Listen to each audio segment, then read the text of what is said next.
시청자 여러분 안녕하십니까? VOA 뉴스투데이 시작합니다. 미국 국무부는 북한이 언제라도 핵실험에 나설 수 있다며 7차 핵실험을 감행할 경우 그에 따른 상당한 대가를 부과할 것이라고 경고했습니다. 또 북한의 도발에 대응해 추가 방어와 억지 조치를 취할 준비가 돼 있다고 말했습니다. 국방부는 강력한 억지력 유지를 위해 한국, 일본과 긴밀히 협력하고 있다고 밝혔습니다. 조은정 기자가 보도합니다. 정례 브리핑에 나선 네드 프라이스 국무부 대변인은 북한의 핵실험 가능성에 대한 질문을 받고 북한은 이미 준비를 마쳤고 언제라도 핵실험에 나설 수 있다고 밝혔습니다. 그러면서 북한이 7차 핵실험을 감행할 경우 그에 따른 대가를 치르게 할 것이라고 경고한 사실을 다시 강조했습니다. We have been warning of those preparations for some time. We've also been warning of the costs and the consequences for the DPRK if they were to go forward with that. We have sought to send a very clear message that is emanating not only from Washington but from capitals around the world that there will be consequences for a seventh nuclear test. 프라이스 대변인은 이어 웬디 셔먼 부장관이 일본을 방문해 한국, 일본 측 카운터파트들을 만나 철통 같은 미국의 방위 공약도 거듭 확인했다면서 북한 핵실험에 대응한 추가적인 억제 조치도 시사했습니다. We are prepared to take additional steps when it comes to defense and deterrence in response to any additional North Korean provocations, including the possibility of a seventh nuclear test. 프라이스 대변인은 그러면서 미국은 북한에 대한 적대적인 의도가 없으며 한반도 비핵화라는 최종 목표 달성을 위해서는 외교가 최선의 방안이라고 믿는다는 바이든 행정부의 원칙도 다시 강조했습니다. 미국 국방부 역시 강력한 억지력 유지를 위한 한국, 일본과의 긴밀한 협력을 거듭 강조했습니다. 패트릭 라이더 국방부 대변인은 미국의 확장 억제는 전술핵 한국 재배치보다 더 효과적이냐는 질문을 받고 미한일 3국의 긴밀한 협조를 통해 강력한 억지력을 유지하고 있다고 밝혔습니다. I think we have a long-standing relationship with the Republic of Korea, with our allies and partners in the region, to include Japan, and we'll continue to work closely with them to ensure that there's a strong deterrent so that we can not get to the point of any type of armed conflict. 또 우크라이나 전쟁이 지속되는 가운데 중국과 북한의 고조되는 위협에 대한 대응을 묻는 질문에는 중국은 추격하는 도전이며 러시아와 북한, 이란도 미국의 안보와 방위 태세에 중요한 영향을 주고 있다면서 그러나 미국은 미국과 동맹의 이익을 지킬 힘과 군사 역량을 갖고 있다고 강조했습니다. VOA 뉴스 조은정입니다. 지난 18일부터 4박 5일 일정으로 한국을 방문했던 북대서양조약기구 나토 의회연맹 대표단이 한국 당국자들과 북한 문제에 대해 집중 논의했다고 밝혔습니다. 나토 의회연맹의 대변인은 25일 VOA에 한국과 나토 간 협력과 남북관계, 우크라이나 전쟁과 러시아에 대한 한국의 시각 등 여러 분야를 논의했다며 북한의 미사일 시험과 북한 내 인권 침해 문제는 당연히 이번 대화의 중심에 있었다고 전했습니다. 또 나토 의회 연맹 의원이 방한 중 수집한 정보는 각국 의원들의 본국 의회 내 외교 국방위원회 활동을 통한 입법 과정에 도움을 준다고 설명했습니다. 나토 의회 연맹은 나토 30개 회원국 의회 소속 의원들이 교류하는 기구로 이번 방안에는 영국과 노르웨이, 체코, 폴란드, 스페인 등 12개 나라 의원 19명이 참여했으며 지난 6월 윤석열 한국 대통령이 한국 대통령으로서는 처음으로 나토 정상회의에 참석한 이후 이뤄졌습니다. 오스트리아가 북한의 도발을 강력히 규탄하면서 비핵화가 없다면 제재 중단도 없다고 밝혔습니다. 오스트리아 외무부 대변인은 25일 알렉산더 샬렌베르크 오스트리아 외무장관의 한국 방문을 계기로 대북정책 기조와 제재 이행 상황을 묻는 VOA의 질문에 이같이 답하면서 오스트리아는 모든 안보리 대북 제재 결의들을 완전히 이행하고 있으며 새로운 제재가 채택되면 유럽연합 협력국들과 함께 즉각 이행에 나설 것이라고 강조했습니다.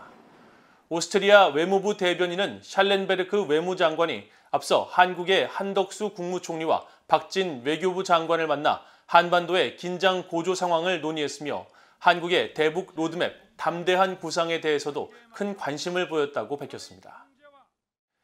북한의 대륙간 탄도미사일 기술 개발 장소이기도 한 평안북도 동창리 서해 위성발사장 내 이동식 건물 외벽이 해체된 것으로 나타났습니다.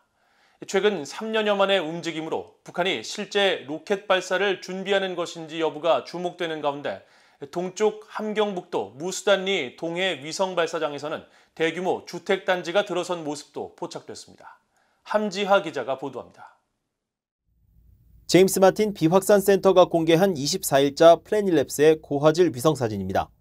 평소 하얀색이던 동창리 발사장 내 로켓 조립 건물의 외벽이 뜯겨진 듯 내부를 드러낸 모습입니다.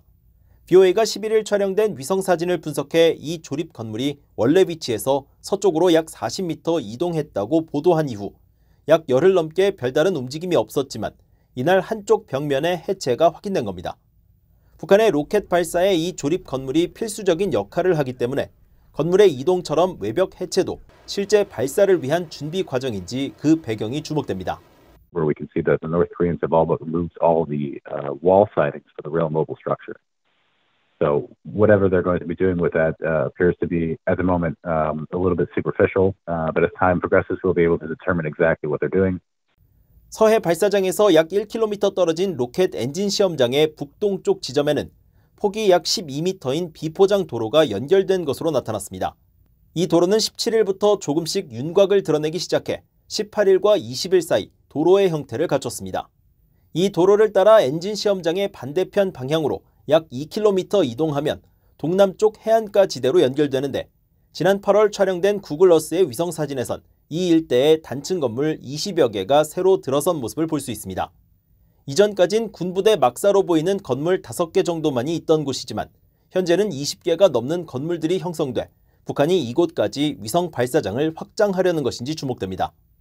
이런 가운데 북한 서해 위성 발사장의 반대편인 함경북도 무수단리의 동해 위성 발사장에서도 최근 큰 변화가 관측됐습니다. 동해 위성 발사장의 지난 5월 위성 사진을 보면 발사대에서 서쪽과 동쪽으로 200m 떨어진 지점에 각각 빨간 지붕을 한 주택 63채와 10채가 있습니다. 이 대규모 주택단지는 지난해 중순까지만 해도 없었지만 작년 8월부터 하나씩 모습을 드러내기 시작했습니다. 슈말러 선임연구원은 북한이 로켓 발사 핵심 시설이 밀집한 지대에 주택단지를 조성한 점에 주목하면서 동해 발사장 활용을 중단하고 대신 서해에 집중하겠다는 의도로 해석했습니다. BOA 뉴스 함지아입니다. 안토니오 구테르스 유엔 사무총장이 국가가 주도하는 허위 정보의 심각성을 설명하면서 북한을 대표적 예로 지적했습니다.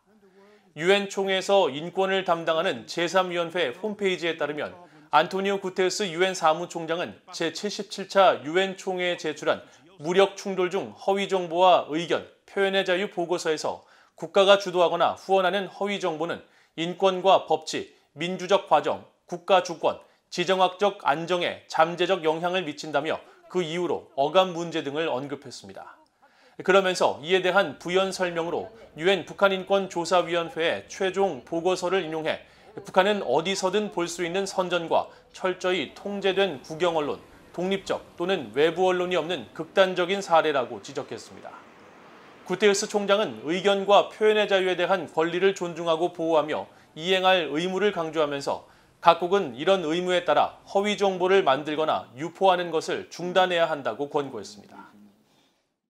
미국 하버드대가 북한 인권 문제만을 전문적으로 연구하는 직책을 신설했습니다.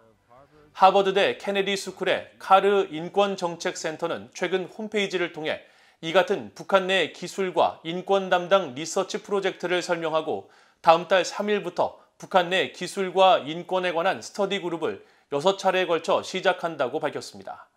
이 프로젝트의 매니저로 활동하게 된 하버드 벨퍼 센터의 백지은 박사는 대북 정보 유입과 인권 개선의 중요성 때문에 1, 2년 전부터 하버드대 케네디 스쿨의 북한 인권 연구 직책의 필요성을 설득하고 외부 재정 지원을 받기 위해 노력했다면서 기부자들을 통해 재정을 확보한 뒤 올해 초 프로젝트 출범을 최종 승인받았다고 설명했습니다.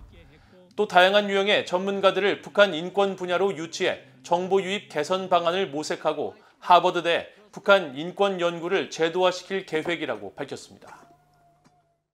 이상으로 BOA 뉴스투데이를 모두 마칩니다. 시청해주신 여러분 고맙습니다.